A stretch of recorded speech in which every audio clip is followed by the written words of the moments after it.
السلام علیکم ورحمۃ اللہ۔ میرے عزیز ساتھیوں، ایک بھائی نے معلوم کیا کہ خواب میں اگر کسی صحابی کو دیکھتے ہیں تو اس کا کیا مطلب ہے۔ دیکھیے، علامہ ابن سیرین رحمۃ اللہ علیہ نے یوں بیان فرمایا کہ خواب میں کسی بھی صحابہ کو دیکھنا، تقریباً 1.25 لاکھ صحابہ کرام موجود تھے۔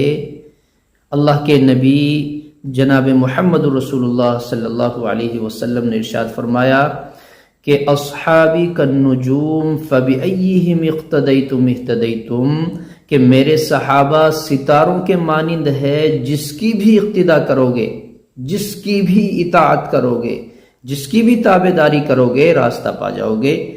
تو علامہ ابن سیرین فرماتے ہیں کہ جس نے کسی بھی صحابی کو خواب میں دیکھا تو اس کا مطلب یہ ہے کہ وہ اپنی بات میں سچا اور معاملات میں اچھا، بادیانت، دیندار، قول کا سچا اور اپنے آپ کو دین کے لیے پیش کرنے والا، دین کا جذبہ اس کے دل میں موجود ہوگا، اور وہ راست بازی، حق کے راستے میں ہمیشہ چلتا رہے گا۔